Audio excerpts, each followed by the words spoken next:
Welcome. This is the RFSoC PYNQ tutorial. So we're going to talk about a new project from Xilinx with our partners at the University of Strathclyde. And it's a low-cost teaching and research platform based on the Xilinx RFSoC technology, radio frequency system on chip, and the PYNQ framework. We have three presenters today. My name is Patrick Lysat. I'm a senior director in Xilinx Research Labs. My team is responsible for the project, the PYNQ side of it, and the Xilinx University program team as well. David Brubaker, my colleague, is an expert in RFSoC technology, and he's going to give us the RFSoC overview today. David is the product line manager for the entire product line in Xilinx. And then Bob Stewart is a professor at the University of Strathclyde with tremendous expertise and reputation in communications in general, DSP, mobile radio, 5G, etc. And broadly, the outline is as shown here. This will be a brief introduction, hopefully even less than 10 minutes. David will open then with a discussion of the RFSoC family, the architecture, and some of the key parameters and some of the breakthroughs that the RFSoC technology introduces. And this really is a seminal technology. It's a highly innovative platform that rewrites what's possible in this space. After that, I'll introduce the RFSoC 2x2 project, including the low-cost board and the other aspects of the project which are equally important, the software and the support and the reference material. For those of you unfamiliar with what's happening in the Jupyter world, I'll do a very quick review of what Jupyter is and why it's important and why it excites us and why we're seeing tremendous potential in applying it to platforms like RFSoC. That will be followed by the main session, which is from Bob, and that will actually delve into what we really can do with this platform. And Bob will show what's new in terms of the theory. Many of us who grew up in the traditional DSP syllabus were always taught that you had to beware of the Nyquist sampling frequency and sample conservatively, at half the highest rate. Those days have changed. We now have multi-Nyquist bands. So the fundamental theory that we can deploy has changed. And the way we think about things is changing. And that introduces new concepts like frequency planning when you're actually exploiting folding in the spectrum, being careful not to map signals unintentionally into the regions of interest. And Bob will go through that and also demonstrate that with some relevant applications on the RFSoC platform. And then finally, we'll have some next steps, a call to action, if you will. Where do I go from here if I'm interested and if I would like to get involved, as we hope you will. This is essentially an invitation to everyone here to become involved. David, I'll stop presenting and let you introduce the RFSoC technology. Okay, that's great. As Patrick mentioned, I'm the product line manager for the RFSoC product line, and we have several different products. I'm going to focus mostly on today's what we call the Gen 1 device, and it's the ZU28DR. But we have many products that we've come out with, so I'll talk a little bit about that. But just as a high-level overview, what is Zynq UltraScale plus RFSoC? And really, it's the first fully hardware programmable RF system on chip. And of course, RFSoC stands for RF system on chip. And it's basically our Zynq UltraScale plus MPSO family with two key IPs added. One is the integrated RF class analog sampling converters. I'll talk a little bit about that today. And also our hard soft decision forward error correction block, SDFEC as we know it. So if you're familiar with the Zynq MPSO UltraScale plus MPSoC family, you'll be very familiar with the RFSoC once you become familiar with these two key IPs. So it's just a quick look around the world. We have all the key IP blocks like 33 gig transceivers, the hardened engines like PCI Gen 3 and Gen 4. The processor system, which is actually consists of a quad A53 and a dual core R5 in the RFSoC and MPSoC family. It's got the same programmable logic and the DSP slices that we have. Now, this particular family, the RFSoC, has a lot of DSPs, and that's because they're used heavily in wireless system processing. Now, the IPs that we've added are what we call the integrated direct RF analog to digital hard IP block, RF DAC hard IP block, and the SDFEC block. So I'll cover these particular IP blocks in a little more detail as we go through the presentation. Sorry, just give me a break. Now, What is RF sampling? There was a little bit of talk about that and the flexibility of programming frequency planning and so forth that Patrick mentioned, and we're going to go into more detail. But I wanted to give you kind of a quick summary of what it is. So in the old days, and I experienced this, we would actually do what we call baseband ADCs, and you would have an antenna that would be at RF. You would actually do a conversion with a mixer and an LO down to essentially baseband. And this was done because primarily the ADCs worked up to 100 megahertz or 300 megahertz. And you had to do this in order to actually convert an RF signal into the digital signal. And every device, we have a standard called JESD204 A, B, or C now. And this is a digital SerDes interface that converts the analog inputs into a particular digital device. So this is the way we used to do it. Now, the concept of RF sampling is we actually sample at RF. So now instead of sampling it up to 100 megahertz, our RF converters work up to 4 gigahertz and above. And then you have this digital signal right at RF, and you can do all the mixing and filtering in the digital logic. And this gives you quite a bit of flexibility because now your filtering can be done digitally and reconfigured depending on your needs. Now, these particular devices first came out probably about 8 years ago, and they typically had one RF sampling converter in a device. They were really expensive, and they consumed quite a bit of power. The breakthrough with RFSoC is we've actually integrated that RF sampling converter technology on our 16 nanometer FPGA family. And so we can then directly come in at RF on the RFSoC. It's converted at RF to digital bits and then filtered and mixed and processed digitally at that point. And this integration removes the JESD204 link, which can actually consume quite a bit of power. Okay, so they're lower power. In addition, the RF data converters are implemented on 16 nanometer, which in 2018 was very innovative. It's still innovative. If you look at most separate data converters, they're implemented on 28 or 20 nanometer. So they actually lower power because of the 16 nanometer process node. So this actually gives you a lot of advantages with respect to the fact that we have lower power for the entire system, smaller footprint. We can achieve, sometimes 70%, but kind of a minimum of 50% footprint reduction because of this integration of the data converters. And there's actually quite a bit of flexibility with respect to the fact that you can do this redesign digitally and then have a more true software-defined radio. So let's take a quick look at, what this thing is. This is a little bit of a similar block diagram, but at a high level, you can have bits come in on the left. This can be CPRI, which is the common public radio interface, if you're familiar with that, 10 gig Ethernet, 25 gig Ethernet, but essentially ones and zeros.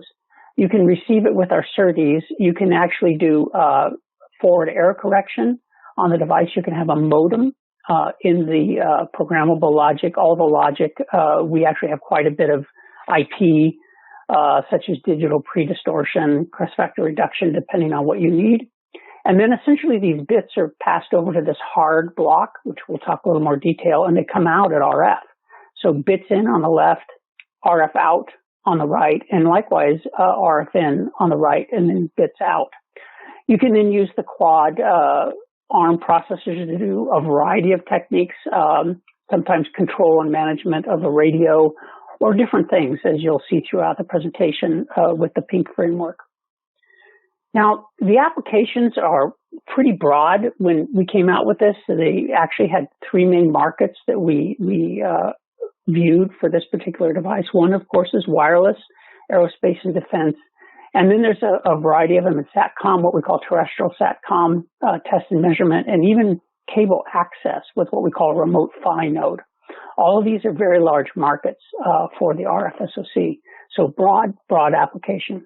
Okay, so now I'm going to switch over a little bit to give you guys some understanding of how these blocks are put together, so you have some basic understanding of how the things are together and our product portfolio.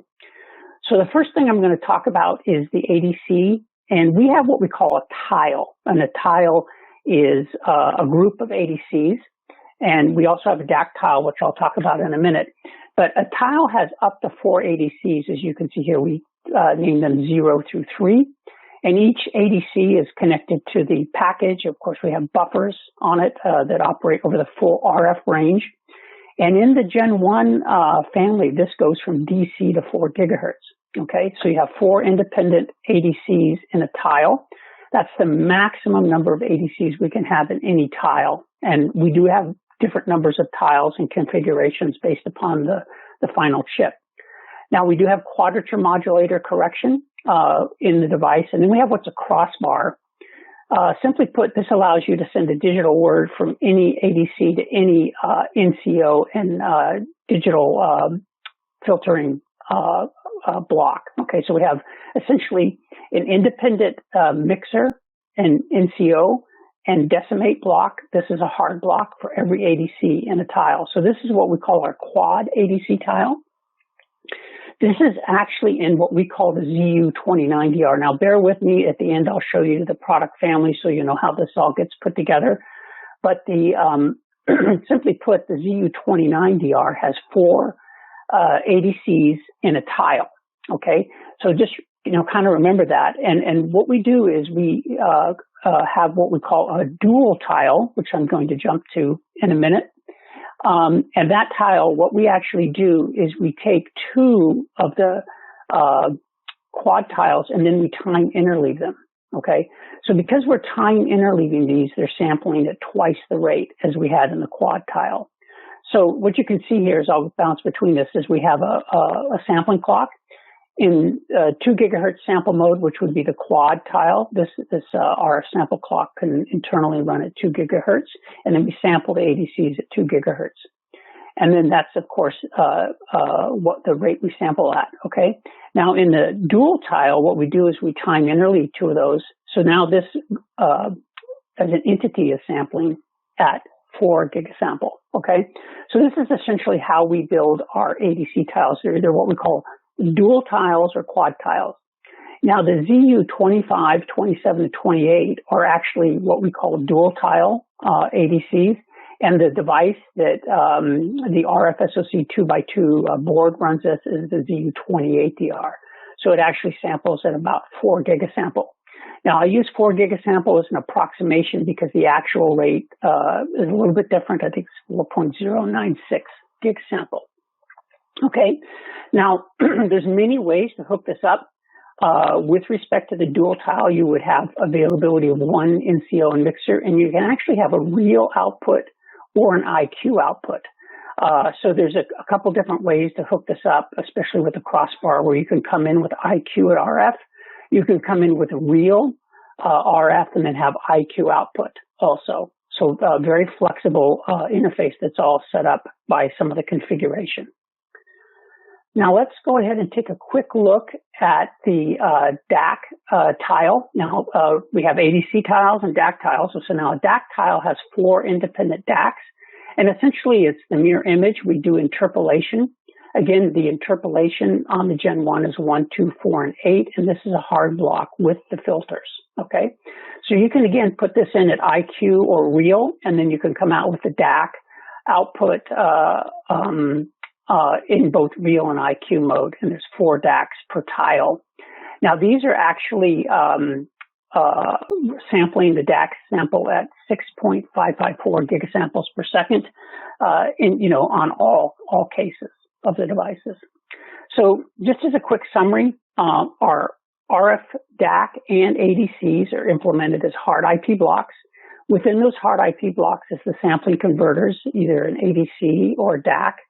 And they also have, a variety of other hard blocks within that, or so forth, with the NCO mixers, and also the decimation in the ADC and the interpolate on the DAC. Now, with this particular block, we can mix and match a variety of these with the FPGA to get different numbers of ADCs and DACs per final device. And I'll show you again the table shortly.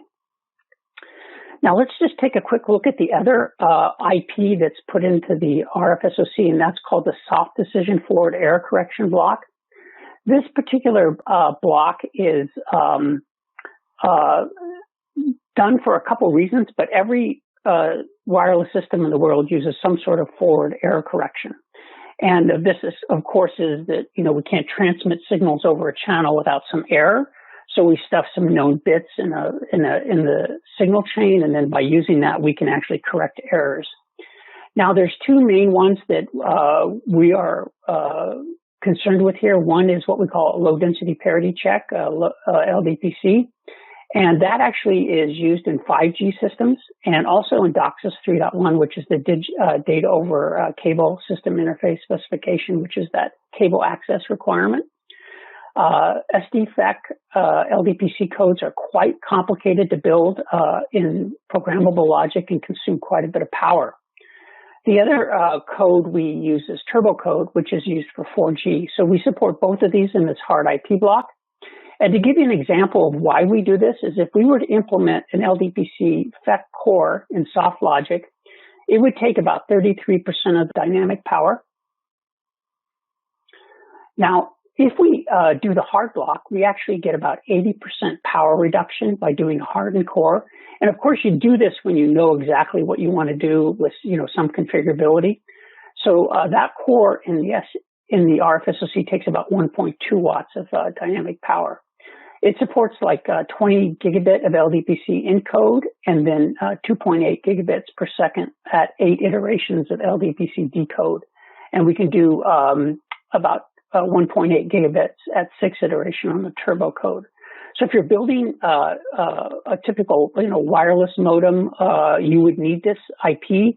And by doing it in hard logic, you save quite a bit of power and programmable resources by implementing it in hard logic. So that's the reason. Now, I did promise you a table on the Gen 1 product portfolio, and this is it. Of course, the RFSoC 2x2 and our eval kit uses the ZU28DR. And this particular device has 8 4 gigasample ADCs. Remember, those are time interleaved.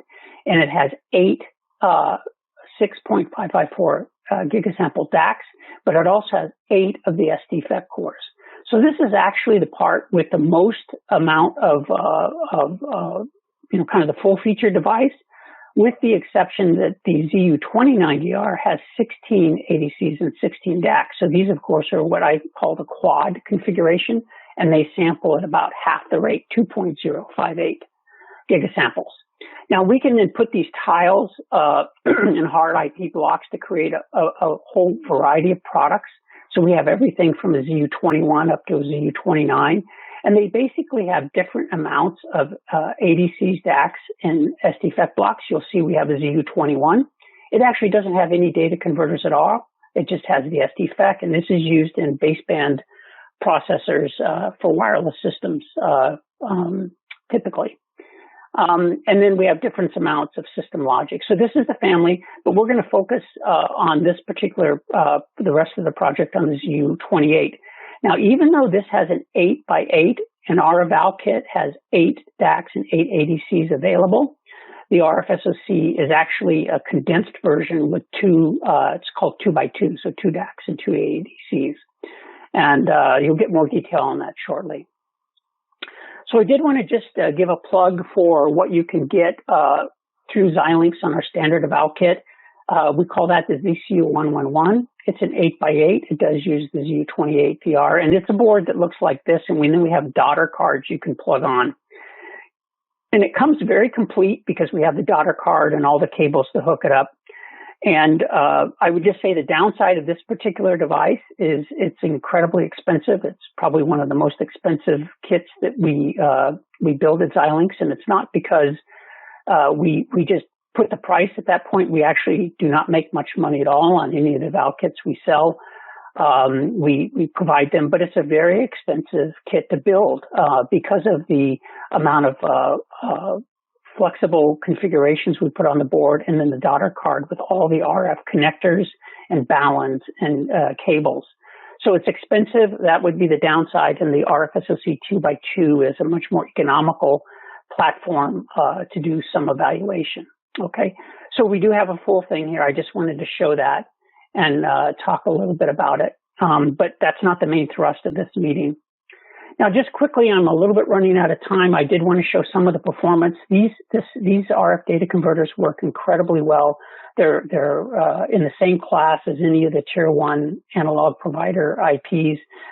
When we're running the ZU28 at about 4 gigasample at 240 megahertz, our spur-free dynamic range is about 80 dB, okay, with the HD3 setup.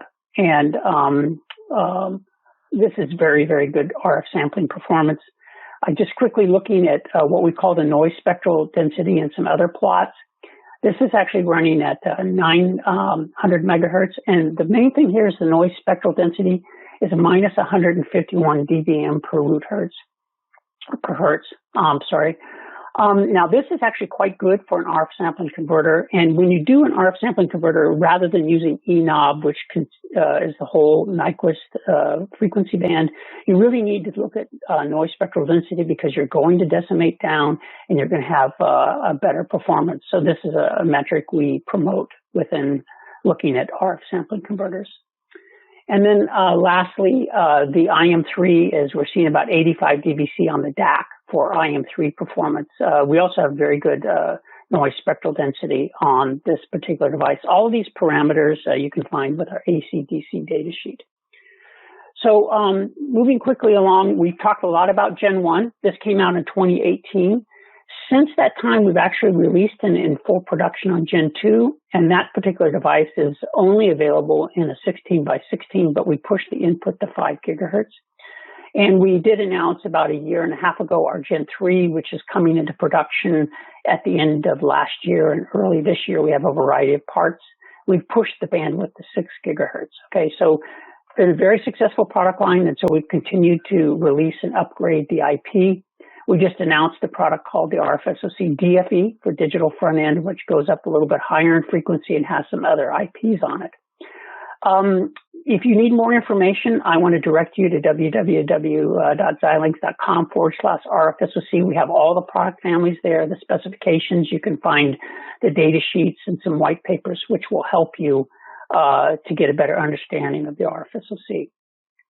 And so lastly, I'm not going to show this in any significant detail because it's actually on the web, but this is our Gen 1 portfolio, Gen 2 and Gen 3, and it shows all the part numbers available, the amount of data converters, and the basic performance of the hard IP blocks here. So you can have a look at that at your leisure. Again, the part we're going to be focused on today is the ZU28DR, okay, right here. It's the Gen 1 part with the about 4 gigasample ADCs and 6.5 gigasample DACs. Okay, with that, I'm going to hand that back over to you, Patrick, so you can move on to the next section. So it's easy sometimes to focus on the board rather than the project, but the project is much bigger than the board. And let me start by describing that. The cornerstone, of course, as David said, it's difficult to produce these evaluation kits cost effectively, if you will, or at lower price points. So what we have is a very affordable price point here of just under $1,900 for this 2x2 board.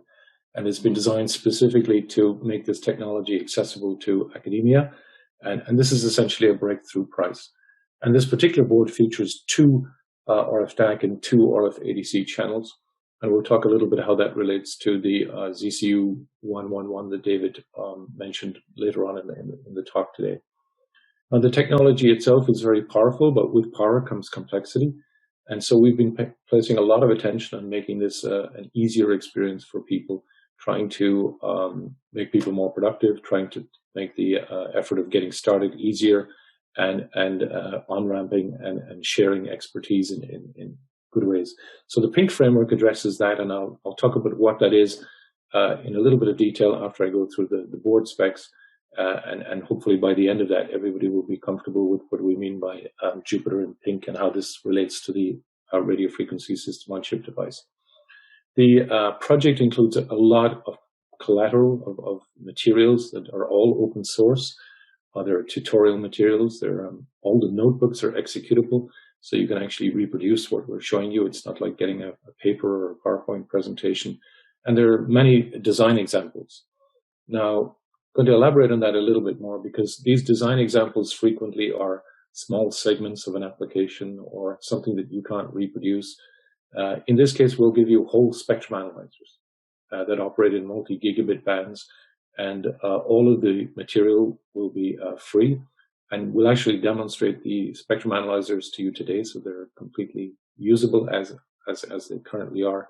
And we also have some software-defined radio examples that are end-to-end as well. So that's all of the hardware, all of the PL, the PS, the radio frequency stuff, plus the software that goes with it. And there's a dedicated project website, which we're calling RFSoC-PYNQ.io. And then we have all of the materials hosted on GitHub. In fact, there are a couple of GitHub repositories, and all of the material that you see today, including the documentation for the websites, is on those repositories. And then finally, we're also supporting this initiative with an online community forum, which is essentially an outgrowth of the one we have for PYNQ. So RFSoC 2x2 is not just a board. A key message here is it's a community effort, if you will. It's an attempt to embrace a community of global expertise and help each other be more successful. And anything that anybody can contribute to that agenda is welcome. So then, looking at the board itself, this is a photo of the board. We can treat the ZU28DR device that's on this as consisting of three main functional blocks. That's the processing system, which David mentioned, and that's the A53 ARM complex and the real-time processors as well, the O5s. Then you have the programmable logic, and there's quite a lot of that on this particular part, as you saw. And finally, you have the hardened RF blocks. I'm focusing here more on the data converters rather than the SDFEC, the forward error correction unit, but that's present here as well. And some of the more notable things here, I think push buttons and LEDs and all are pretty easy. We have DDR on both the PS and the PL.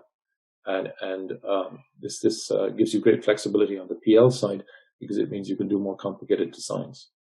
We've chosen to use an interface standard called SYSIG, and this has it's an open source standard that's come out of, it's licensed by Opal Kelly as an open standard. And a simple way to think about SYSIG is intermediate between PMODs and FMCs. PMODs tend to be good for somewhere in the region of 30 to 50 megahertz. FMCs are very powerful. They go up to 500 megahertz, and then you get into transceiver land, but they're much more expensive and complex to build with. SYSIG sits in the middle. There are two versions of SYSIG. There's the standard and the transceiver version. This is the standard version. And to give you a feeling for that, that has 28 single-ended lines, which are good for about 225 megabits per second, or 8 differential lines included in those 28, which are good up to about 250 megabits per second currently. And we have some reference designs that we can share with you for that standard. So this is intermediate in terms of performance and cost, and is a new optimal point, if you will, in terms of interfacing. And I have some slides that we can go through in the question and answers if anybody would like to learn more about that.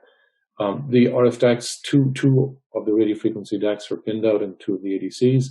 And then we have external reference clocks and sync in as well. And we have quite a strong portfolio of USB interfaces and Ethernet, gig Ethernet interfaces on the PS, and also the PPS for synchronization of things like GPS and stuff like that. So in terms of the DACs, as David said, these are very high performance DACs and ADCs. The ADCs are 12 bits with just over 4 gigasamples per second, and they're brought out to the board periphery as a single-ended 2 volts peak to peak. So they're immediately usable with antennas or other equipment on the edge of the board. The DACs are the 14-bit units, and they go slightly higher at 6.5 gigasamples per second. And that's the default out of the box in terms of the peak-to-peak. It's possible to reprogram the peak-to-peak voltages if you actually change the settings on the RFSoC part itself on the board. If you look at the board's periphery for a moment, this is how the I/O is arranged. So you can see the RF is primarily on the left-hand side here. And here. So these are the DAC 1 and 2, ADC 1 and 2, the sync in, which allows you to sync the PLLs, and an external clock if you want that option. There is a clock system here built in. There's a PM bus. There's quite a few power rails on these devices. That's one of the things that makes these boards more difficult to design. There are 10 plus power rails on here. There's an eFused for protection and these PMODs that we mentioned earlier. If we rotate the board now to look at the other sides, what we see are some obvious things like push buttons and LEDs on the user side. On the PL side, some RGB LEDs, which are nice for status. There's a user push button on the PS side. There's the syzyg 40-pin Samtec connector that I mentioned previously. By the way, these things also have DNA, so the board can self-identify. That's another nice feature, and also voltage adjustment. So you can do anything from 1.2 to 3.5 volts on this interface, and it's auto-negotiated at the time that the card is connected to the board, which is at boot. And then we have some status LEDs here. We have mini display port, and we can, with a single cable on the USB 3, we can have a connection that emulates IP over USB, and I'll talk about that in just a moment. And then finally, the boot device, which is the micro SD card. And then in terms of the main subsystems, well, the RF DACs obviously are on the device itself, but the signal conditioning for the RF DACs is here, and the ADCs. And this little black dot that you see here is actually the balun. So this is the conversion between the single-ended and the diff input, which you would find in the RFSoC. 4 gig of programmable logic and 4 gig of processor subsystem DRAM.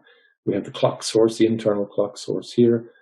We have a couple of TI clock chips here that are good for clock dejitter and also for PLL and VCO. And these are user programmable. And then you have quite a complex of power management and power regulation going on here. And so those are the main subsystems of the board. And we have built-in I2C current and voltage monitoring on all 10 power rails. This is accessible through Python, so there are Python APIs for this, and notebook examples of how to do that. I mentioned the USB 3. We have this USB 3 gadget API interface. Basically, it means with a single USB 3 connection, you get IP over USB, which gives you Ethernet mass storage and serial device capability over a single line. There's an extensive set of self-test for the I/O peripherals. This is a fairly complex board, and one of the things that we will be recommending to users when they get it is that they actually go through the self-test to just verify that everything's okay. And of course, this is an investment that pays dividends over time. And then the user programmable clock chips from TI that I mentioned previously. The kit itself, that's the board. The kit itself includes the board, a 72-watt power supply running at 12 volts, a micro B cable for the USB 3, a couple of RF cables with SMA connectors, so you can actually do interesting things out of the box. And Bob will show you some of those. It's amazing actually what you can do with just the 2 cables. We've been surprised ourselves. And then it comes preloaded with a Linux image, which is essentially an Ubuntu image, and also the PYNQ software framework as well. And what that means is that out of the box, this is usable without actually installing any software on your PC. You can actually run up designs on this board, interact with this board, and experience the RFSoC. So that ease of use and that productivity is something that we're very keen to enhance and further improve over time. So that's the kit and the board. Let me progress now to the software side of things. And apologies to those of you who are very familiar with IPython notebooks, but I'm going to do a quick review of what's happening in that world for those who are not, and then get to PYNQ and how it relates to RFSoC and what we're doing there. So IPython notebooks are one of the phenomenal developments in the last, say, 10 years.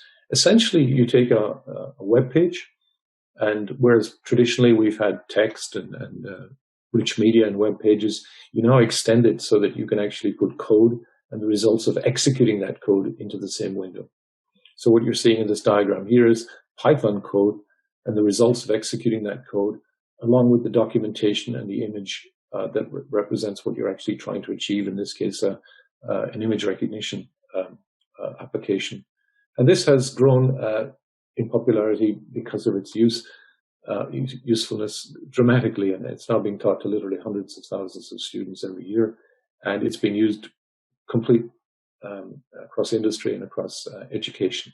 And in particular, data scientists are using it as their go-to platform. So this integration of code development environment with the traditional strengths of the web browser's ability to render rich media is a very, very powerful mix that enables new paradigms in how we approach learning.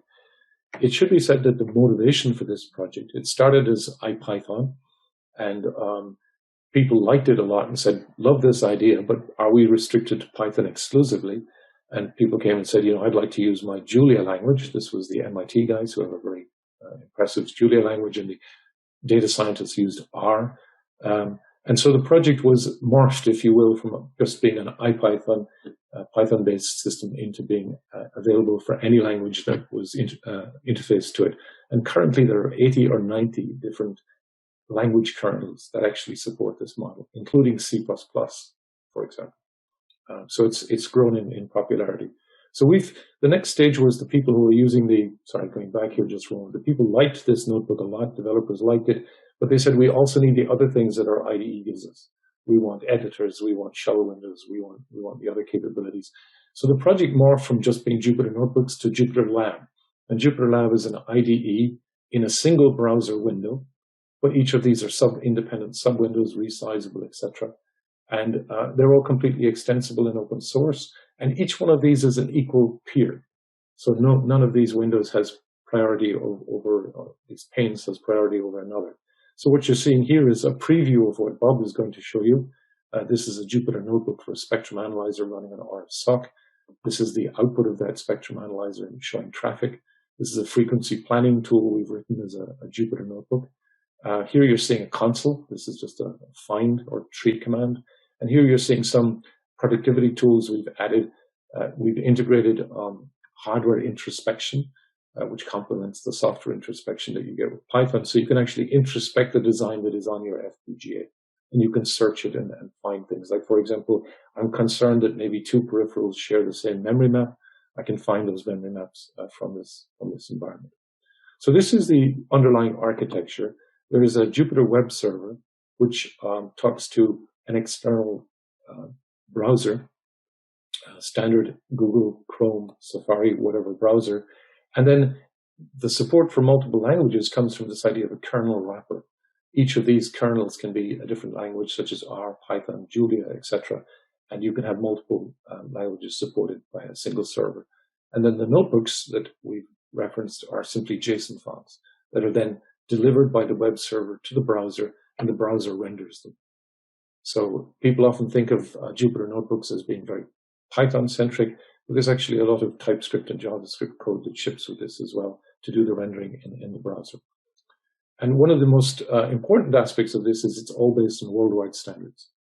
So one of the most competitive platforms in the world is the browser. You have many, many multinational companies vying for leadership there, whether it's Microsoft, Apple, Google, Mozilla, whatever.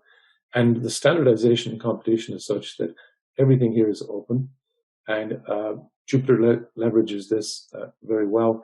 And its primary benefits, if you will, are the open source, the modularity, the decoupled nature of the architecture, and its extensibility. So recently, for example, some people rewrote the original kernel wrapper in C++, and that's what enabled C++ to be added. Now, if you're struggling with the idea of interpretive C++, it's partially compiled, obviously, but it's quite the experience if you try it out. And this has become the de facto platform for data visualization. And in some ways, the browser is now the leading windowing system in the world. If you think about it, if I want a portable solution for data visualization, better to do it in a browser than have to support Windows 10 and OS X Windows and whatever flavor of the windowing GUI, Linux GUI system I want. If I do it in a browser, I can have it on every platform. And so you're seeing the most advanced data visualization typically taking place on browsers. This architecture was respected enough that it won the 2017 ACM System Software Award. I don't expect everybody to be familiar with that, but the other winners include Unix, TCP/IP, Java, Eclipse, and so you get an appreciation for just how well respected this architecture is. And kudos to the physicists, because this is a computer science award awarded to two physicists who did this work, and I think it's a tribute to their expertise. So just to emphasize the point a little bit more, in the last 6 odd years, we've seen an exponential growth in the adoption of notebooks in general. This is actually as measured on GitHub. This is only a subset of the available notebooks in the world, but you can see its exponential growth. And most recently, it was about 12 million notebooks in February of this year. And this representation, this graph here, is actually taken from a notebook on GitHub, which both measures automatically the number of notebooks on the site, and also predicts up here projects what the growth is going to continue to be. And this is a sublimely recursive example of exactly what the authors wanted to achieve, which was, we will have open source science, we will make the results publicly available, you can run them for yourself, and if you disagree with our model, or you think we've made an error, you can modify it and talk to us. So this is open, reproducible science, and this is tremendously exciting, and I think as relevant to engineering as it is to science. Another indication of the adoption of Jupyter Lab is this recent survey from Kaggle. Kaggle is a major competition website that is used extensively by data scientists, and the leading IDE here is Jupyter Lab. Now, what's noteworthy is the two runners-up, if you will, Visual Studio and PyCharm, both support notebooks. So in Visual Studio today, there's extremely good support for Python notebooks and notebooks in general, and PyCharm also. And this isn't a huge surprise, because we recognize across the board that science and engineering are increasingly data-driven and big data-driven. So more and more people are using data analysis tools.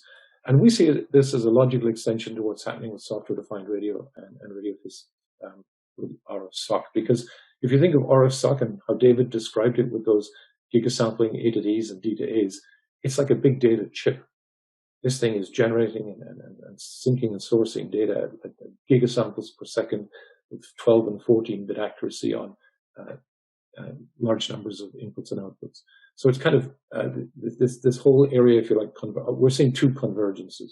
One is the IDEs and the notebooks are converging. Jupyter Lab can do a lot of the IDE functions. Now the traditional IDEs can do a lot of the notebook functions. And then we're seeing data science effectively be as relevant in engineering as it is in data analysis. So not surprisingly, kind of convergence going on there. If you think about this architecture, one way to think about it is to say, we've been familiar with the idea of embedded web portals for forever. We have network routers and laser printers at home, and in those embedded systems, there's a little web server that throws up a portal that we can access through a browser, and we can configure and control this. The same architecture essentially is what's being used in a desktop machine that's hosting a Jupyter Lab. And here you see the Jupyter Lab windows, and here you see the support actually for multiple languages in a single instance. So you've got different language kernels here. There's Python there, there's C++, and there's R. But they're all running on this desktop machine. And the architecture is that the desktop machine is acting as a web server that throws up a website, which is then accessed by the browser. And that's how this is all done. So our thought process was, what would happen if we took the IDE and tried to run it on an embedded platform? What if we wanted the best of both worlds? So essentially what we're now doing is we're running this IDE directly on the RFSoC 2x2 board. So we now have all the power and capabilities of that Jupyter Lab environment, which was never designed with this in mind, but now we have it in the RFSoC world. So we've taken the tools of data analysis, the big data tools, and we've applied them to this big data RFSoC chip. And we're exploring that as an active area of research and developing solutions around that, because we see great potential in it, which we hope by the end of this presentation that you'll see as well. So the underlying architecture then of PYNQ, the first part of it is to take Jupyter Lab and run it as an embedded Jupyter Lab on the A53s of the RFSoC, and the rest of the architecture, the notebooks and the languages, that are served through the A53s to an external client on whatever browser you want, on whatever platform you want, since it's just a browser connection. And one really nice aspect of this is The rendering and the visualization, the heavy work, the heavy lifting, if you like, is done by the external client, which may well have a graphics card or other tools at its disposal. So you can get tremendous user interface and visualization capabilities here. The second part of this is that we integrate the IPs, the hard and soft IPs of the RFSoC, such that they look as though they're Python objects in the overall development system. So we want to create Pythonic interfaces for these objects so that we can be more productive in terms of what we can do with the platform. And to us, productivity is a combination of ease of use and ease of reuse. I want the platform to be easy to approach and get started with, but I also want to be able to take other people's material and find a way that I can reuse them effectively, or if I create good material, have a way in which I can share that with other people so that they can be effective quickly. We'll show examples of this today throughout Bob's demos. You'll see reproducibility via executable notebooks, which is a key concept in Jupyter. You'll see some of the Python APIs that we have created to the RFSoC IP. So you'll be able to see how that's manipulated. One of the key things in all of this is that you want to be able to transfer data efficiently between the FPGA and the processor system, and not only efficiently in hardware, but efficiently in software as well. And this is a problem that's well addressed in the Python NumPy world using what they call their buffer protocol. And you also see another characteristic of research and data analytics, particularly with large data subsets, is the power of visualization when you're both exploring and demonstrating and explaining technologies. It's incredibly powerful if you can interact with the data visually, see it from different perspectives, morph it, transform it. And for that, you need widget support and dashboards, and we'll show those. And then we've extended the Python packaging system to include not just software, but also bit streams. So now we have these fat binaries that you can load as though they were traditional Python packages. You can do pip install spectrum analyzer, and down will come a spectrum analyzer with all the software portion of it, but all the bit streams as well. And you can install that and run it directly on your RSoC platform. And then all of this is open source, as I suggested. So one of the key examples we'll show you today is that of the spectrum analyzer. And here you see we have some stimulus in the spectrum analyzer that we can use for tests. So this allows us to do a tone generation. And then we see the spectrum of the tone here and the spectrogram here. And this is an excellent environment for development. It's a really great way to develop, to research, to learn. We can mix these interactive controls. We can interact with the data that we're capturing from the target, etc.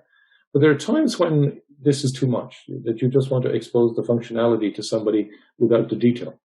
It's more of a deployment scenario. It could be that you're at a conference somewhere and you want to show off what your spectrum analyzer does, not the notebook that does it.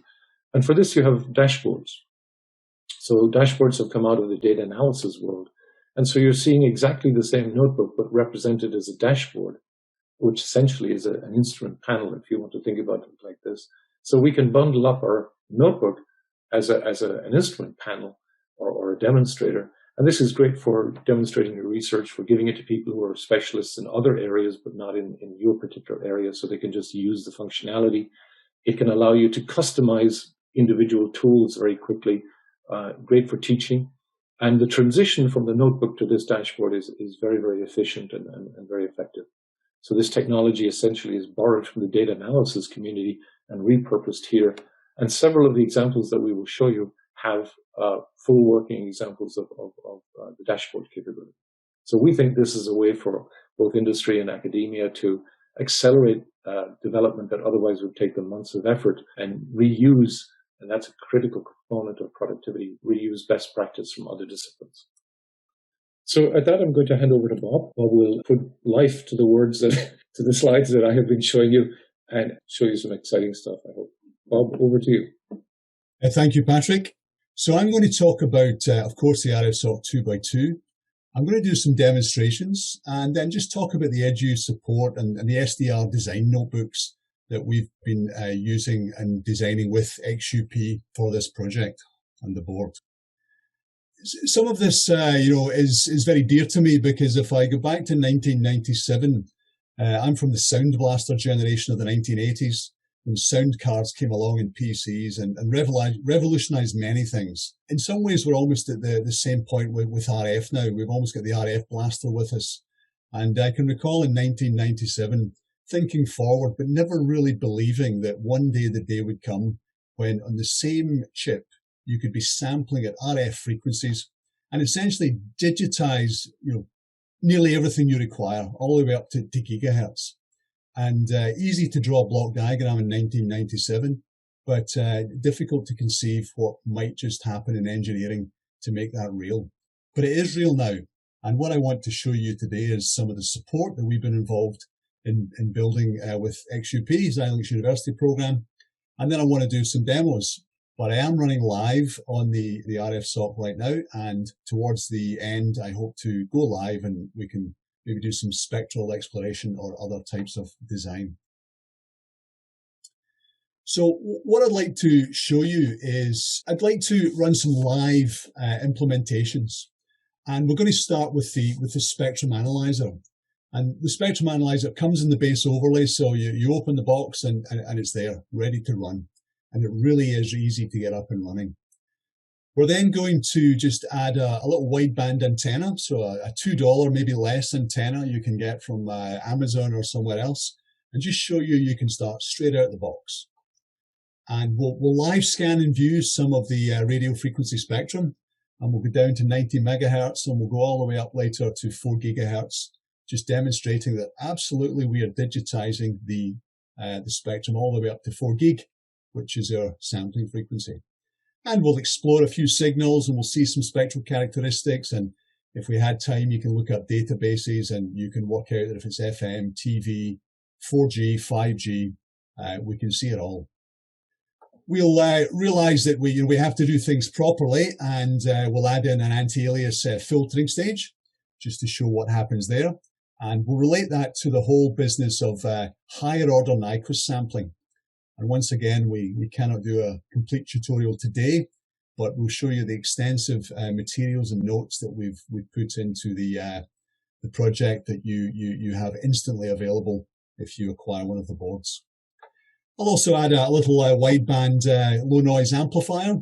So I'm a signal processing software-defined radio guy. I'm not really an RF guy, so I've got myself a cheap amplifier off the web and it works great. We'll also use the frequency planner. So life's a little bit more difficult now that we're digitizing such a wide band and now that we're doing Nyquist, higher order Nyquist sampling. So actually you've got to learn a little bit more. And some of the things that are perhaps not taught now in university courses, but will be soon, because this is the way forward and everyone will have to understand some of the aspects of higher order Nyquist sampling and just what happens with various types of harmonic components and so on. And I'll just show some things in the second order zone, and we'll use Wi-Fi because that's available to me right now.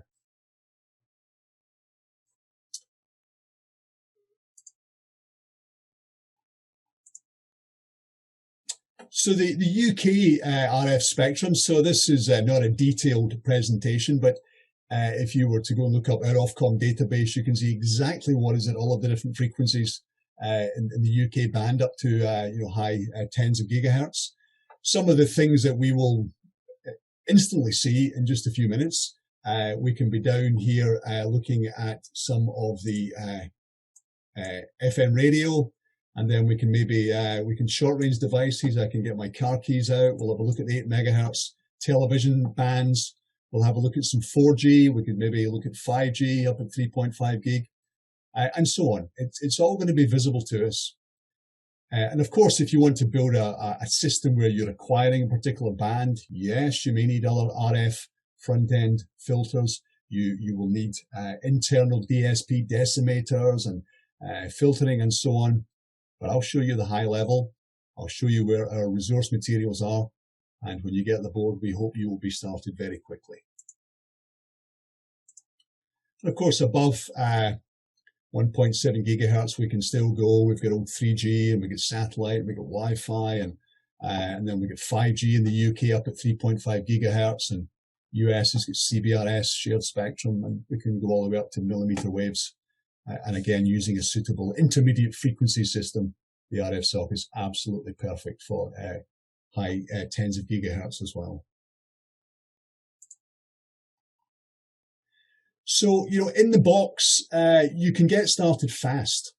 And that's one of the exciting things about getting a hold of one of these cards.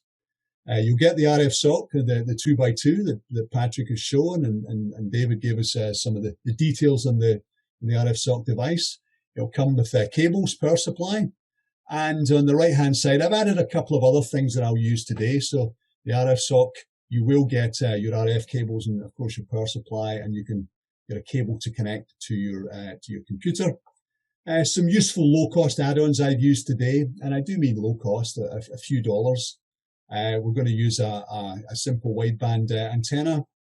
We've got a couple of low-noise amplifiers. We've got some inline filters. So these are RF filters, maybe low-pass or high-pass or band-pass. And again, if you get some real application in mind, you obviously buy the right RF filter. And some attenuators, just to make sure that there's no risk of putting in too much power or voltage level into the RF ADCs. And the fastest way to get started is to use these RF cables and do a loop back. And one of the first examples you can open, I'll show you in just a few minutes, the spectrum analyzer, also comes with the tone generator, and you can start generating tones. And from the digital to analog converter, you can be outputting at some high gigahertz rate, and you can be receiving at a high gigahertz rate on the ADC. So almost instantly you can be up and running with nothing else. You don't need amplifiers, you don't need antennas. You can just get moving straight away. Now I will be adding a few more components, so I'm just showing you on the screen here what I have. I've got a couple of $40, $50 amplifiers, easily available probably next day on the likes of Amazon or other vendors. So I have what we call a little Neolec amplifier here, and we have a slightly different style here that I'm using. There's just a very cheap couple of dollar antenna, so clearly won't be optimized for all frequencies, but as you'll see, it does a pretty good job of capturing a very wide band. And we have connections into our RF ADCs. We've got a power and we've got our connection to the computer. We've also got a little inline filter here, so I have an anti-alias filter in one channel and I don't have one in the other.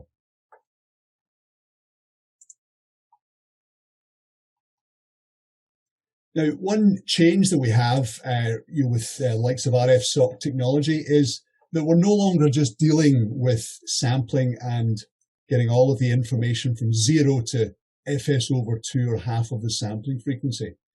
So the classic learning that we all do is we learn about the sampling frequency, and you can then see all frequencies from 0 to FS/2. So in this particular example, if we do sample at 4 gigahertz, or we're actually using 4.096 in some of the examples, you can see everything up to 2 gigahertz, and that's kind of classic signal processing that we all learn at some point in a graduate course if you do EE. But of course, with the RFSoC technology, we can also work in the higher order bands, and we can work in the higher order bands, and we can be receiving and generating. So if we went to the second order band, then from 2 gigahertz to 4 gigahertz, if we have a suitable analog bandpass, so you do have to try and make sure you just select the 2 gigahertz to 4 gigahertz, or you do some particular forms of frequency planning that I'll point out to you later. Then when we do sample this band, we can see, yep, it aliases down to baseband, and as everyone knows, it flips in the direction. So I'll show you that happening. And once again, this is how we can sample all the way up to 4 gigahertz. And of course, in future generation products that David was talking about, we'll be going higher, and the opportunity perhaps for higher order Nyquist bands as well. So this, in many ways, is something that when we learn kind of classic signal processing, digital signal processing classes, we tend to dismiss everything above FS over 2 because that's not available. Well, it absolutely is available now. And we'll not only be receiving, we'll be transmitting, and we'll be using these higher order Nyquist band, the second zone, to create signals all the way up to 4 gigahertz if we're sampling at 4 gigahertz.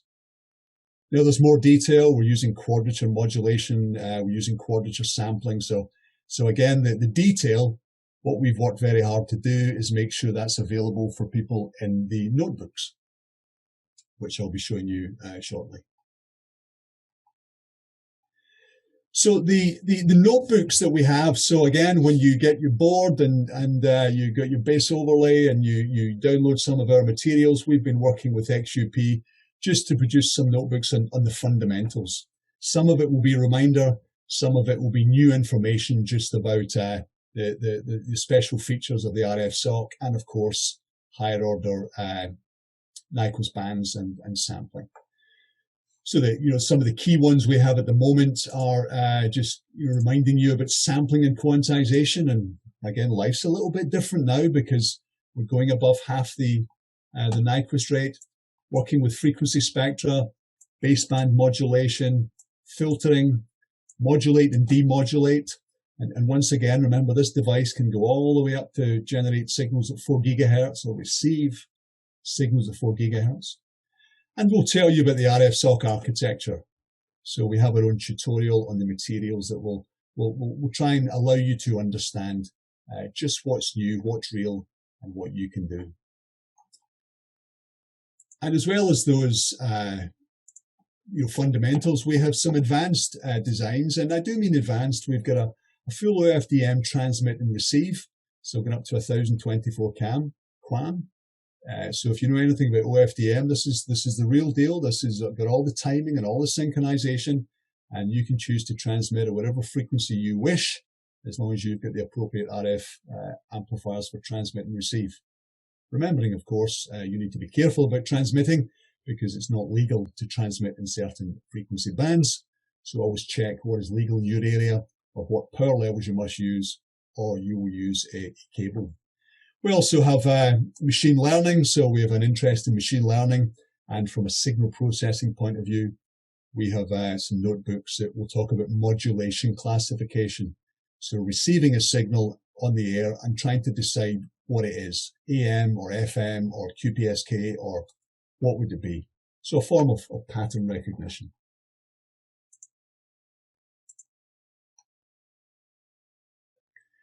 Some of the demonstrators, so we've clearly got the spectrum analyzer, which comes with the base overlay, and we might call these reference designs as well. You can make some very advanced tools and transmitters and receivers. We have our OFDM, RF transmit and receive. We have QPSK.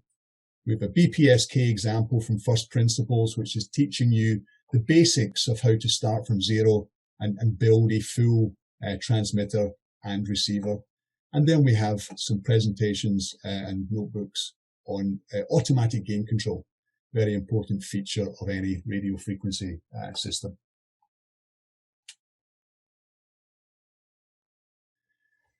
I'm now going to look at the spectrum analyzer, and the plot you can see on the right-hand side, I'll have in a couple of videos, and then I will move live to that.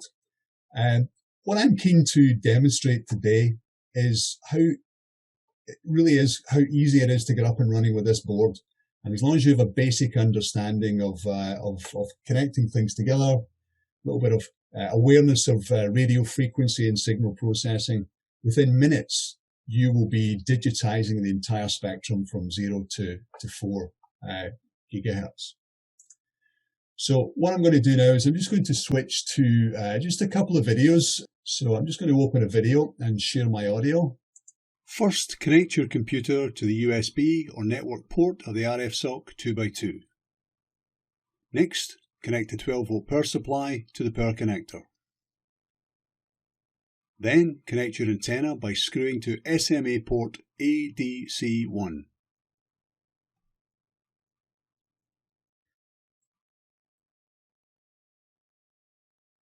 Switch on the RFSoC 2x2 at the red arrow. You are now ready to receive some RF off the air. Now, it'll take you longer to open the box and take all the plastic packaging off and get the cables out of the bag.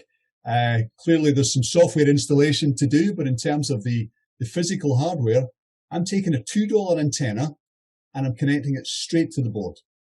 Now, clearly, it's going to be a very low power signal. However, as we'll demonstrate, it's sufficient that we can receive all the way from 0 to 4 gigahertz and indeed probably higher.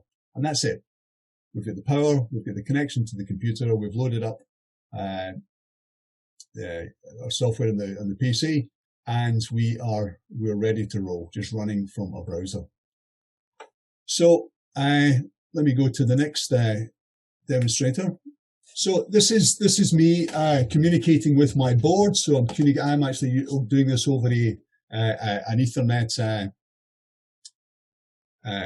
connection, and I'm going to set up the RFSoC. So I'm just going to let this run, and I'll stop at a couple of convenient points. But this is something I really did do earlier. Got up early this morning, and these are signals that are coming from that simple antenna, no amplifier. I'm in the attic room of my house, so I do have the antenna out the window just to improve some of the external reception. But this is us ready to go. Now that we have our notebook up and running, we're connecting and talking to the RFSoC, as Patrick pointed out, through the browser. And let me allow this to run. Start by setting up the spectrum analyzer. So I'll just double click on RFSoC spectrum analyzer. And I can now see in my browser, I've got the hardware accelerated spectrum analysis on the RFSoC. So we won't focus and go through this in detail today, but there's a little review telling you how this spectrum analyzer is actually being built.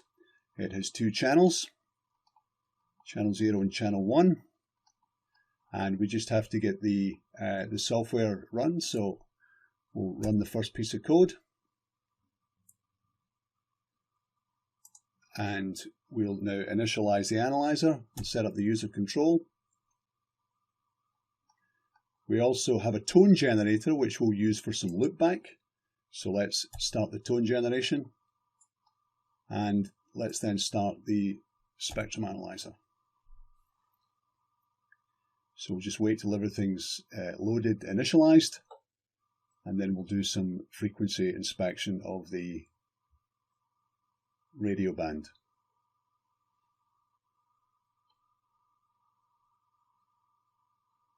So I'm going to switch the transmitter off. We don't need that at the moment. So both of the tone generators are off, and we're just going to head down to the spectrum analyzer. And on channel 1, we have just the antenna connected to the board. There's no connection to any anti-alias or amplifier, just an antenna connected to the ADC1 input, and the antenna is in fact on the roof of my house as I'm in the attic. So let me switch on the spectrum analyzer, and I can see that I'm going from just above DC here to about 1.8. That's what we're presenting at the moment. So let me just center this at 820 megahertz. And now I can see from DC all the way to nearly 2 gigahertz, 1.8 gigahertz is shown in the plot at the moment. So if we just look at what we're receiving, and we'll move with the cursor to see down here is about 100 megahertz. So that's our FM radio stations. Here we have about 220 megahertz. That's our digital audio broadcast. There's some other bands here, but let's move up to around about 620 megahertz. So that's the television band in Glasgow from the local Blackhill transmitter here. And if we head up to 800, well, around about 800 is the LTE band for the 4 UK mobile network operators. And there's some other mobile signal at about 900. And I can also see activity up here at 1.4, but we'll maybe come back to that a little bit later. So let's zoom in and look in a little bit more detail at some of the spectral bands. So I'm going to start with centering at 100 megahertz. And then I'm going to increase the decimation, and it'll give me a little bit more resolution. In fact, I'll go to 128, decimate, and now I can see my individual FM radio stations. So having lived in Glasgow for a long time, I know that 102.5 is Radio Clyde in the city, and we have something down about 94.3 is Radio Scotland. So I can very clearly see the radio stations. And I can do just a simple zoom if I wanted to zoom in and get a little bit more detail. We can zoom in, and we're just zooming the plot. We're not increasing spectral resolution at this point. And I'll take that home and reset the axis. So there's some FM. And again, if you do want more spectral resolution, we can continue to decimate, and we could go all the way down to 512, in fact 1024, to see more resolution of an individual station. And now you can see that the bandwidth of a station is about 200 kilohertz, which is exactly what it should be for FM. So let's return to looking at virtually the whole Nyquist band. And I'll take the decimation back down to 2. So again, here's 100 megahertz down here. We just had a look in detail there. We'll skip past DAB, and we'll move past this energy at 400, and let's go to 600. So let's now look at 620, go to 626 megahertz, and we'll increase the decimation. And I can now see my TV channels. And TV channels are 8 megahertz wide. So I can see the 8 megahertz windows here, and I can see the guard band or the spacing between these different 8 megahertz channels. And in fact, at our Black Hill transmitter, there's at least a multiplex of at least 4 8 megahertz bands. And that's what I can clearly see here. And again, if you want some more resolution, we can do that by zooming in. And again, you can see the guard bands. Now, remember, we have no anti-alias filter here, so we actually have an issue whereby any energy from the second order Nyquist zone is actually folding down. So we're just doing something simple and rough with an antenna and nothing else. No active components, no amplifier, no gain. Let's return to look at the full band again. So we can now see the full spectrum band. And let's go to 800 this time. And we'll actually go to 811. And then we'll zoom in. And now, well, this is my 4G radio signal. And in fact, I can see that there's one 10 megahertz channel here, another 10 megahertz channel here. And in fact, this is the UK mobile network operator Vodafone, their downlink, and this is Telefonica or O2, and it's their downlink. So again, I'm able to pick that up with my simple antenna. So let's return to looking at the full band. So I'll center on 820. And I'll go back to a decimation of 2. So again, DC all the way to nearly 2 gigahertz, 1.6 gigahertz. So I'm going to do something else. So let's just look around here, around about 433, and see if anything happens. So just keep your eye there.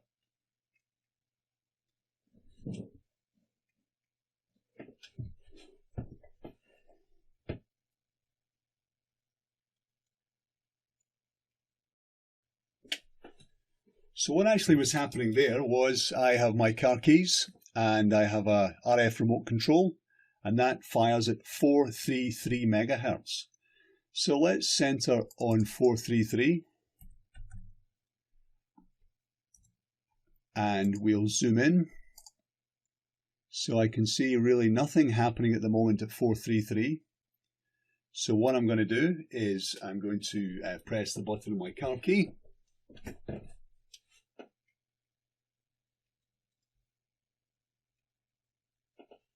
So I press 3 times, maybe 4, and you could see the energy. You could see whatever the communication scheme is, energy popping up around 433 megahertz. Now, sometimes for a signal that is transient like this, of course, you would want to track it over time. So we also have a spectrogram. So looking just below this spectrum analyzer plot, and if I switch on the spectrogram, and you can just see its noise, but if I now press again,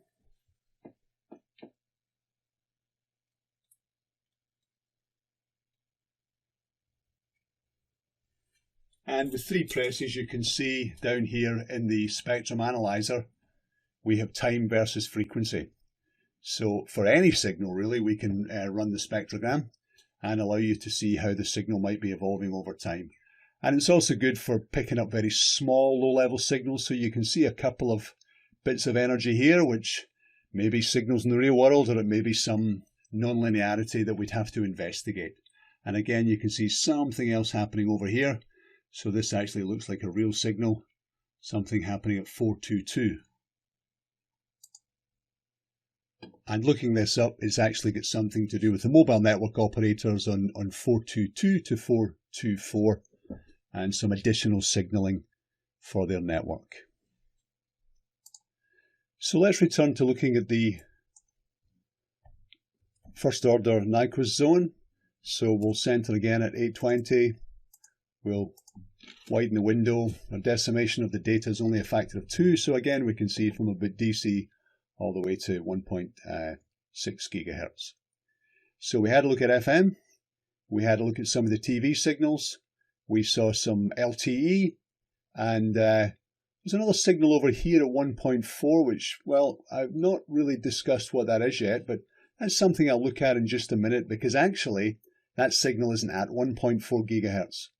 It's actually a signal that is aliasing from the second order band.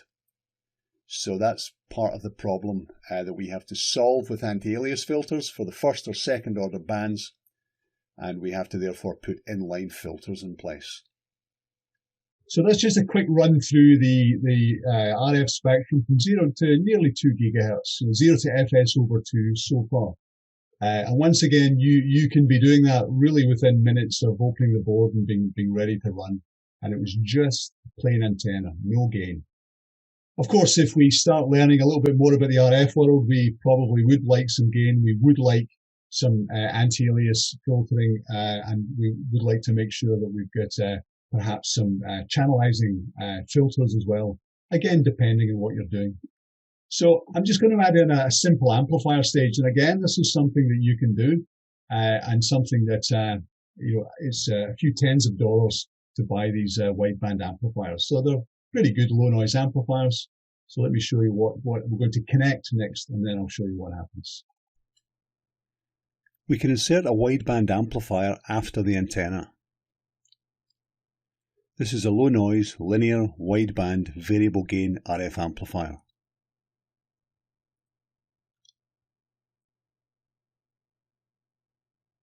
Connect the amplifier output to the RFSoC 2x2 ADC1 input. Connect the antenna to the input of the amplifier.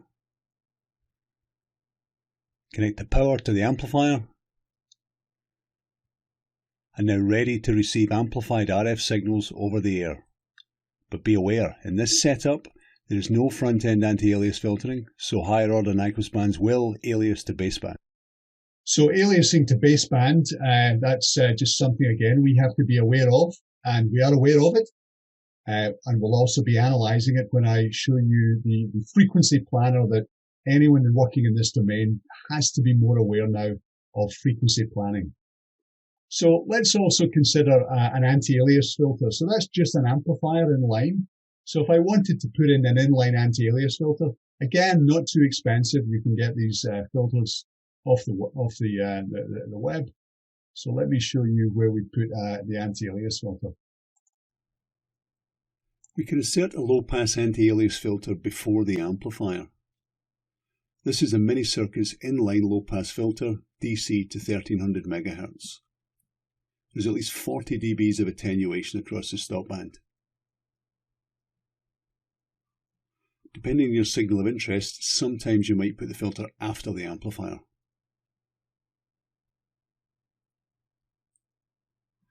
You're now ready to receive some RF off the air with an anti-alias filter attenuating the second order Nyquist band.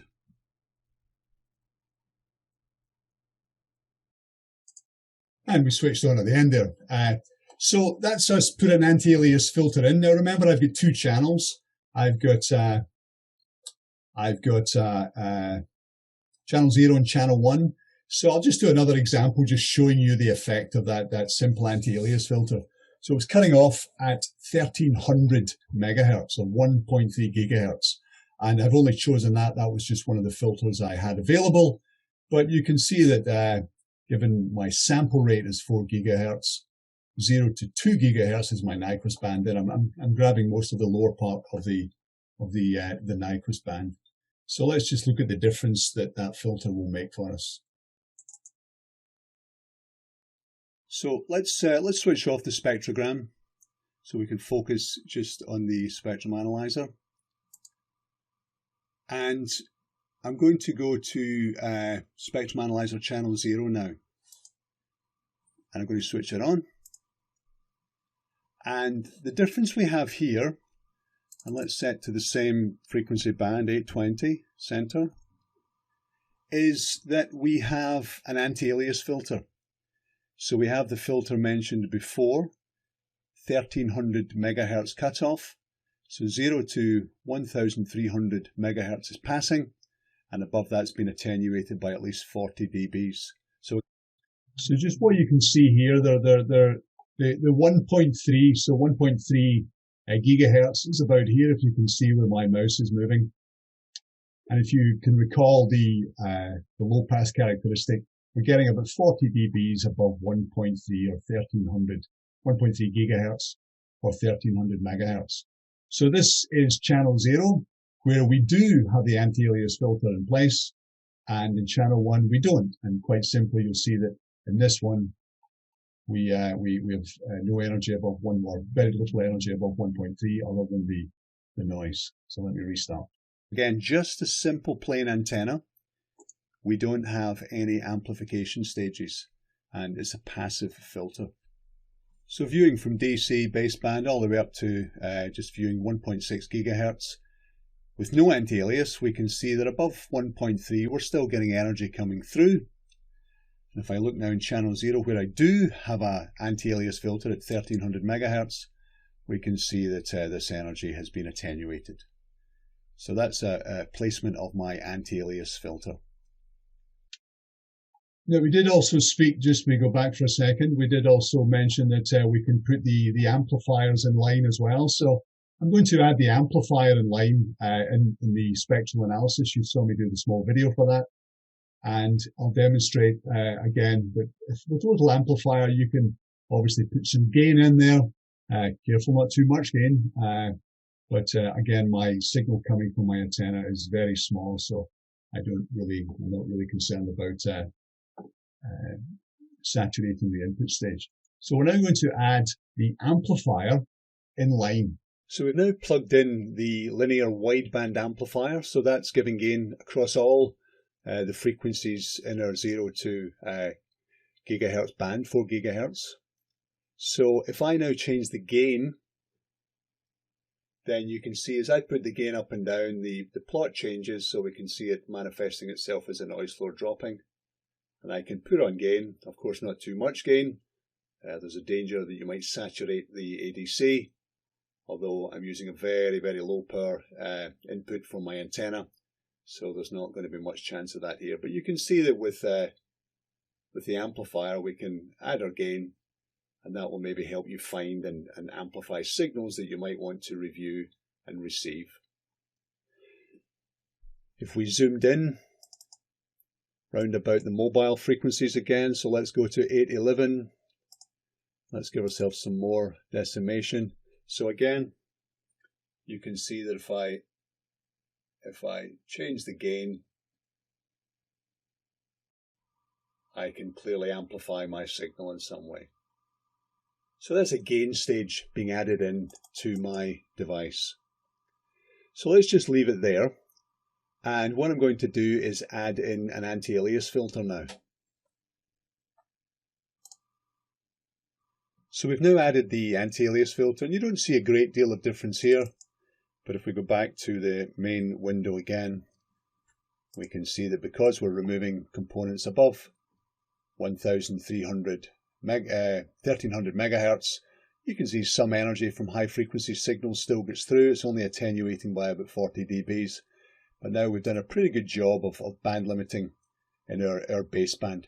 Remembering our first order Nyquist zone goes from 0 to 2048 megahertz, or 2.048 gigahertz.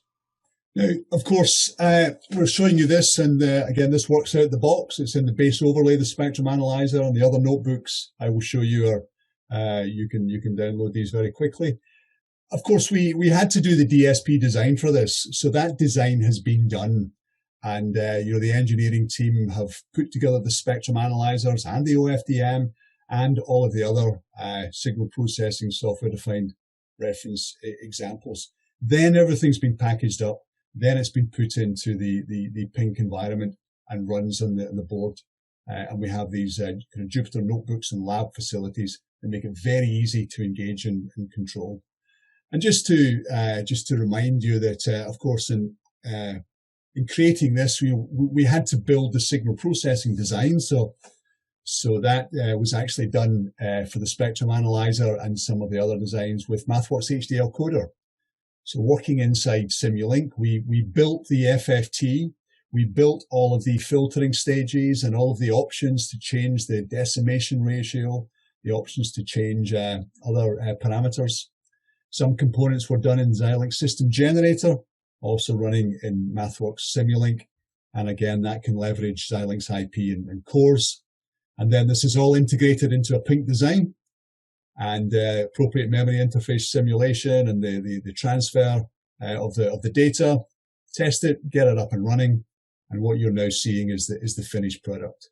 So it's very convenient to then run, and it's very convenient to then change some of the parameters. So let's watch the FFT or the spectrum analyzer running, and let's show you how we can change some of the parameters inside the FFT. So I'll just go back to the spectrum analyzer, and we'll drop down some parameters again, running in our browser on our computer, which is talking to the RFSoC 2x2.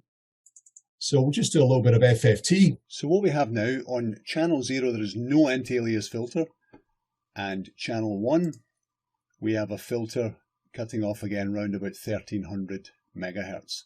So you can see the energy above here has been reduced using slightly different amplifiers. One is a Nuelec with no variable gain, and the other one is one with variable gain, as we showed in the diagram earlier. So just some other things that we can do.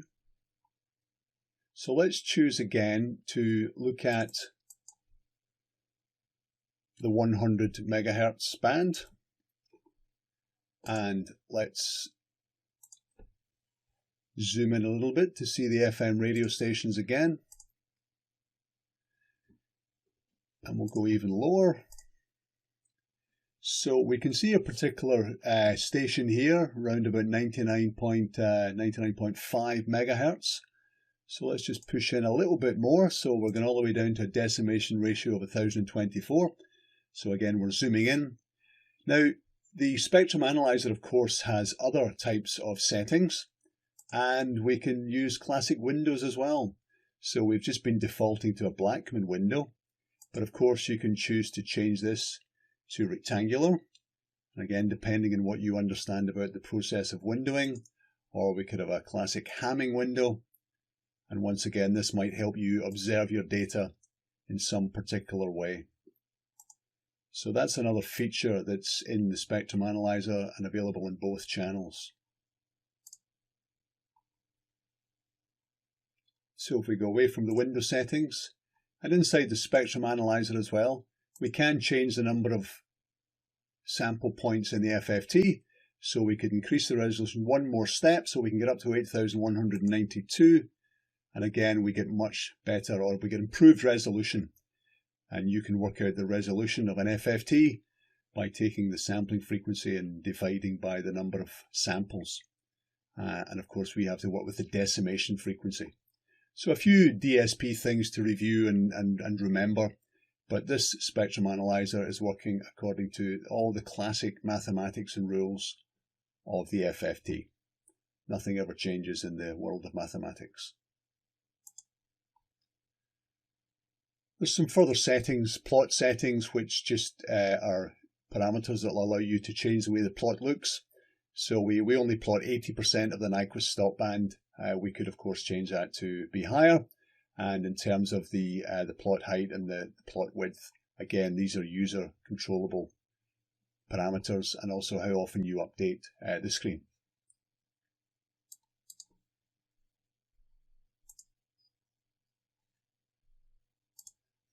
And just not forgetting, just another quick view, if you want to put the spectrogram on and you want to see a signal changing over time, then here's our FM radio stations, and you can actually see the kind of characteristic time frequency of an FM signal. So the spectrogram can be very useful in many different circumstances for observing your signals. So far, kind of really amazing outputs, real productivity. And what I'd like to do is just look briefly into the second order Nyquist zone. So a reminder that with the device we're using, we've been working in the baseband or the first order Nyquist zone. But of course, one of the features of the RFSoC is that we can use higher order Nyquist bands, and we can sample from 2 gigahertz to 4 gigahertz. So it's all a function of the type of quadrature system we're doing and a function of the technology. But from a signal processing point of view, we will see this higher order band alias down to the baseband. So that means that you've got to keep track of where your signal ends up. So what that could mean, for example, is that if you have a Wi-Fi signal, and that Wi-Fi signal is 2.4 gigahertz, then when you bring that into your design, well, it's not going to be at 2.4 gigahertz. It's going to appear somewhere down here, and it's going to appear at a frequency.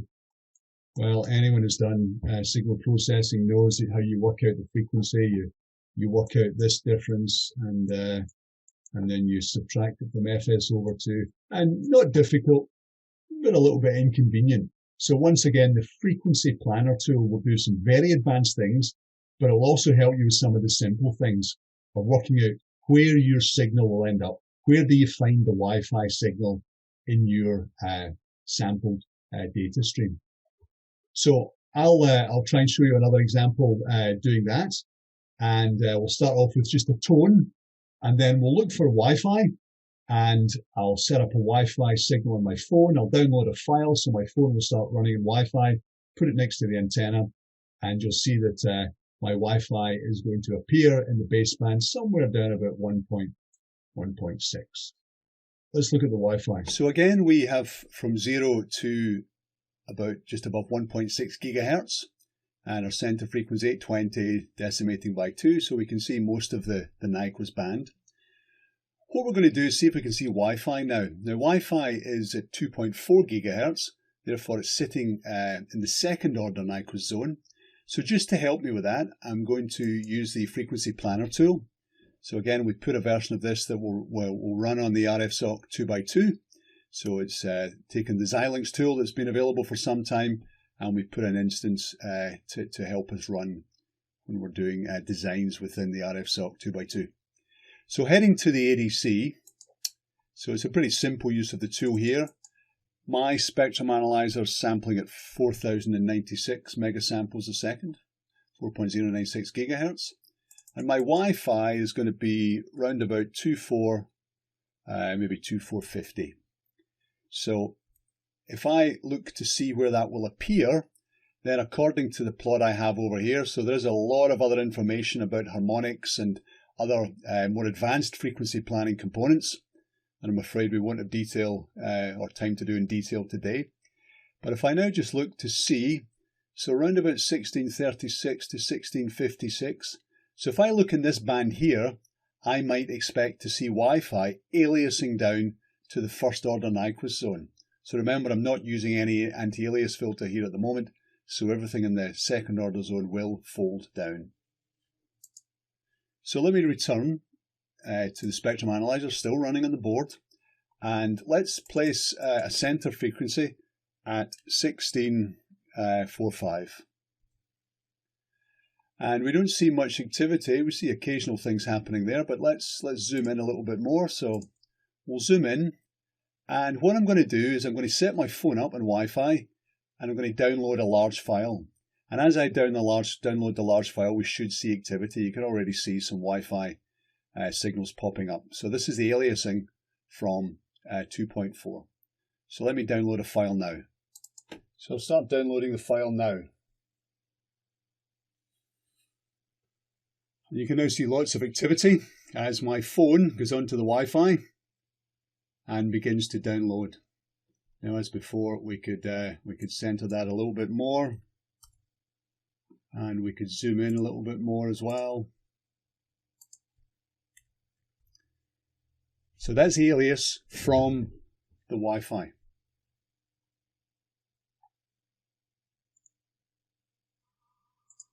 Let's take it back to the full band. Decimate by 2. And we're back to seeing. So it's just off the screenshot here. Let me just conclude by sharing with you some of the things that we have. So I'm actually going to go live to my board. So here's my board here. It's currently running. It's connected to an antenna on the roof of my house, and this is what I'm seeing at the moment. Over on the left-hand side, we can see some of the facilities we will give you. So the DSP notebooks, baseband, modulation, filtering, frequency spectrum, machine learning. These are full designs, full descriptors, full notebooks that will get you up and running. And again, all open source, as Patrick says. We also have an OFDM demonstrator. So this is a reference design. And if I open this up, it's now running. It's now on the board. And this is a full OFDM transmit receive. So everything, building the transmitter, building the receiver, all of the synchronization. And you can transmit over a cable, or you can transmit over the air if you have the appropriate licenses and hardware. There's just an overview of the RFSoC architecture. So again, this is a notebook just trying to teach you about what's going on in the RFSoC and what the generations are. So the concept is that everything is running on the RFSoC and running inside notebooks. So just to let me close, the frequency planner, we really touched on the frequency planner. This is a great tool that Xilinx have provided. And we have an instance on the board that just helps you with all of the folding and other non-linearities. We don't have time today to talk about the non-linearities that exist, but we do talk about them in the notebooks, and we also do use the frequency planning tool so that it will help you design and help you make sure you choose the best sample frequency in order to maximize the chances of receiving your signal. So Patrick, on that, I will stop and pass back. Thanks, Bob. So one of the things we like about the spectrum analyzer is it covers two domains. On the one hand, clearly it's an instrument for communications researchers, but it's also just that, an instrument. Many people will use the RFSoC outside of communications. They'll be interested in the A to Ds and the D to As for other reasons. So in fact, the spectrum analyzer covers both spheres very nicely. The user interface, the control of the FPGA blocks, the control of the RFSoC hard IP, all of that is demonstrated by the spectrum analyzer design. Clearly in itself, I mean, that kind of spectrum analyzer is almost like a bonus contribution, if you like, of the RFSoC 2x2 kit. It's quite a useful lab tool in itself. And we'd actually issue an invitation to everybody who has an interest in this. Come and help us make it better. It's an open source design. If you can think of things that you could do with it or further enhance it, we'd be delighted to hear. So for next steps, we want to invite you to join the community. We want to invite you to get involved, to use what we have, but more importantly, to contribute and to extend what we have so that the water level rises for everybody. You know what they say, A rising tide lifts all boats. And that would be our definition of success here. The first step, of course, is to get hold of a board. And this process is fairly simple. You go to the XUP website and you get pre-approval that you're a bona fide academic to qualify for this breakthrough prize. We'll quickly review your request and we'll issue you with an email to say you're good to go. We'll tell our partners, High Tech Global, who are making the board, that you're pre-qualified, and then you're able to purchase it for them at the price advertised earlier, just under $1,900. There isn't a lot of point going directly to the HTG website, because all that will happen is you'll get redirected back to the XUP website to get pre-approved. We have to be careful at this price that the boards are going into the hands of the right people, and so we have to do some diligence. This is the XUP website. It's Xilinx main page, and you can see here this is the landing page currently for the XUP program with the board. If you click on this or go directly to this page, you'll get the RFSoC page, and there's a purchase option up here that let me just highlight that for a second. There's a purchase option here that will take you into the flow that we've just shown you. So very simple process, and we welcome you there. And this is the High Tech Global page for the board, and this is the board partner that's manufacturing this. And High Tech Global themselves have more powerful boards that they produce and sell. So once you're on this site, you'll be able to see larger boards as well if they're of interest to you. The collateral that Bob talked about, we have the RFSoC PYNQ.io site. This is our go-to site for all things RFSoC PYNQ. This is the landing page. This is the getting started page. So there's some videos on here, which Kyle and the team have put together to help you get started and just get up and running quickly. There's a lot of collateral. Under the overlays, you'll see some of the things that Bob has already referred to. These are direct page copies from the overlays tab on the RFSoC. You see the spectrum analyzer, the frequency planner, the OFDM stuff, etc. There are also the tutorials, educational resources, including how to work with RFSoC, some of the basic theory of sampling and multi-Nyquist, etc. These are all, again, open source and available to anybody who wants them. We have a support forum, which is via PYNQ. We use Discourse, and this is just discussed at PYNQ.io. And we track this and try to answer any questions that crop up here. Now, here we typically answer PYNQ and RFSoC 2x2 questions. If it's a deep Vivado or Vitus question, we would recommend you go to the appropriate forums for those questions. And we'll help you with that transition. Now, as you can see, the RFSoC 2x2 is a complement to the ZCU 111 that David showed us earlier. But all of the resources are available currently for both platforms. So if you're an industry person looking at this and saying, this is great, but I can't have any of this, no, that's not true. You can have all of this at the moment. It's all available on the ZCU 111. In fact, my understanding is that we have a 4-channel spectrum analyzer on the ZCU 111. And for those academics who already invested or in the ZCU 11 or want to buy one because they need more channels, again, this material is available for you there. So we've done the best we can. We see this as the RFSoC 2x2 is a great starter board. It may be that your lab needs 8 channels, but while you're developing stuff, you can develop it on the cheaper board. So rather than having to buy multiple ZCU 111s, which can be challenging, you could perhaps have a couple of ZCU 111s and more 2x2 boards. So we see this as a complement rather than a replacement. And this means that it's not just what we've shown you is not exclusively for academia. The board is, but the equipment and the software is not. And then I'd like to acknowledge my colleagues in the PYNQ and XUP teams. I think you can appreciate from the type of work that's been done here and the amount of work that's been done, a lot of effort went into this. And on one hand, there were the PYNQ team and the research group, and then there was the XUP team. And of course, Bob's team at the University of Strathclyde with Bob and Louise and David. So thank you again for your time and enjoy the rest of the conference.